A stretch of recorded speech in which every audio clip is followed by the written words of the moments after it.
Wala. Antay muna, ma'am. Wait lang, ma'am. Kayo po si Ma'am Annalisa Ilagan. Ako nga po. Ay ngayon, ma'am, kaya po kami nagpunta dito. May in-order ka daw, ma'am, kortina. Ay Wala ngayon, ako in-order na kurtina, pero gusto ko nga kurtina. Kaso hindi ako na-order, wala akong pambayad. ay naku, ay paano ho kaya? Eh yun, ma'am. Hindi, balik ko ninyo. Wala akong pambayad din yun. Ay hindi ho, ma'am, pwede ibalik eh. Opo. Huwag ka nga alis. Ginagawa ko akong pambayad din yan. Wala ho. Ay siya, ganito ho. Wait lang ho, ha. Nariyan ka ho ang inyong asawa. Wala ho. Ay baka ho may pambayad si sir eh. Baka ho pwedeng doon kayo humingi. Kaya? Ay ari ho, ay 13,000 ho. Eh sabi na Baka takayin ka ang biyan na nakaw. Huwag na babayad ho. Wala ho akong pambayad din yan. Ibalik na ho Baka naman. ho, hindi. Baka ho, iba akong order. Ay hindi ho pwedeng ibalik ho eh. Oo, Annalisa Ilagan dito daw ho sa... Hindi, balik niyo na ho yan. Wala ho akong pambayad din yan. Ay siya. Paano kaya ito? Ay sa... Ma'am, ikaw bawal kang sasakyan inyong buksan. Ay kung wala akong mayroon pa sa buhay. Ma'am, para maniwala.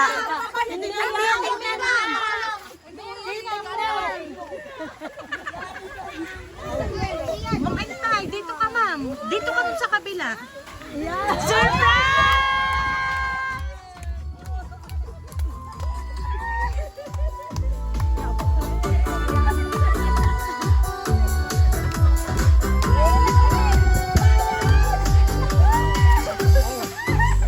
Ayan, so Ma'am Annalisa, happy birthday, ma'am!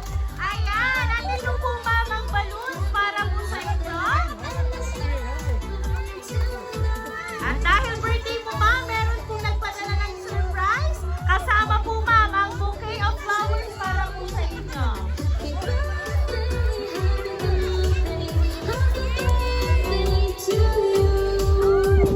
Ayan, so mga Annalisa, meron po ba kayong idea kung sino po ang nagpahatid ng sorpresa kung natanggap nyo ngayong hapon ito?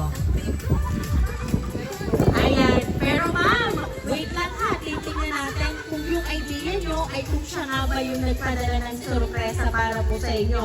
So ngayon ma'am, babasahin ko lang po yung sulat na ipinadala para po sa inyo.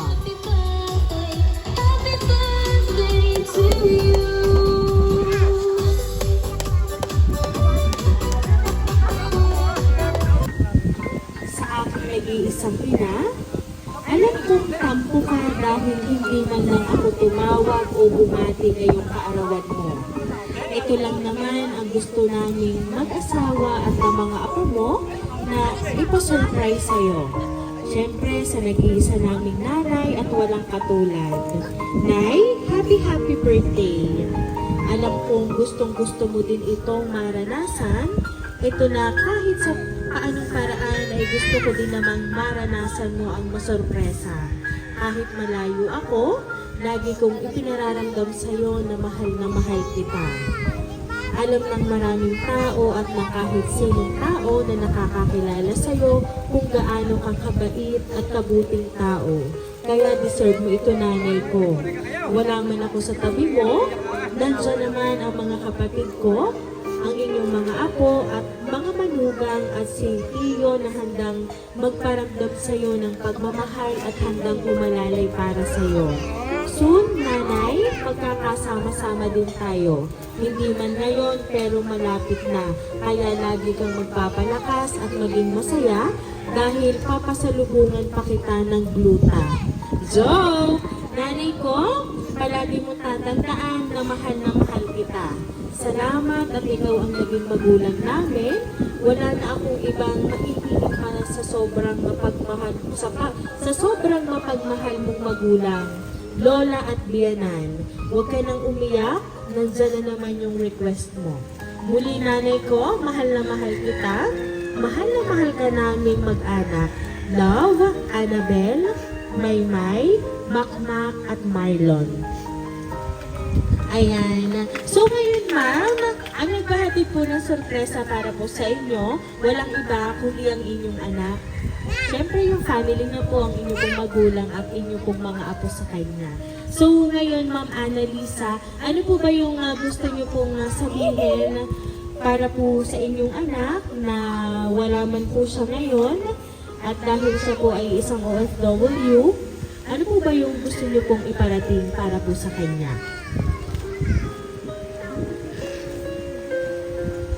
Annabel, maraming salamat sa'yo. Wala ka man dito. Pinaarap mo pa rin sa akin. Naman ko.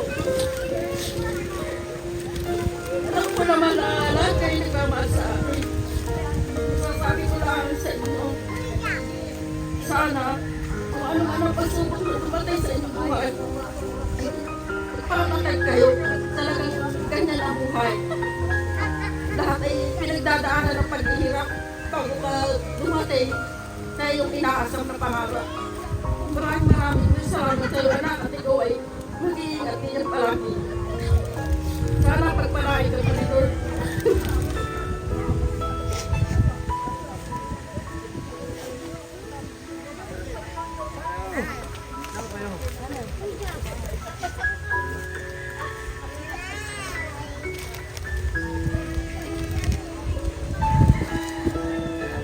Ayan. So, Ma'am Annalisa, ngayon po kayo ay napaiyak.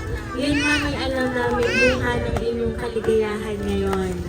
Ayan, sana ma'am naging masaya kayo. At sabi nga po ni ma'am sa sulat, ay gusto rin po nilang iparanas sa inyo yung ganitong masurpresa. So, kaya naman po Ma'am Annalisa, once again, happy birthday!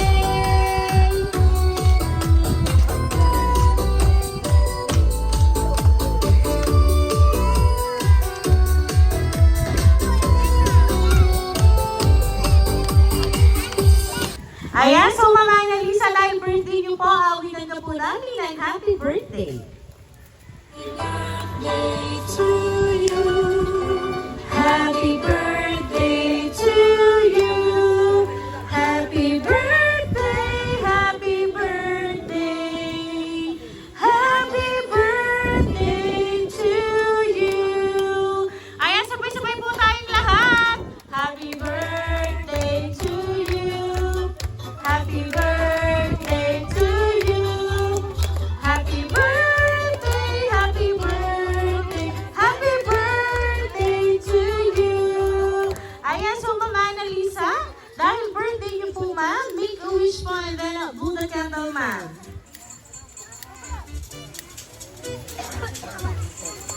Ayan ma'am, make a wish ma'am and then blow your candle po. Ang mahihingin ko lang po sa ay Lord, sana po lumabas ang buhay ko. Para po yung mga anak ko ay magagabayan.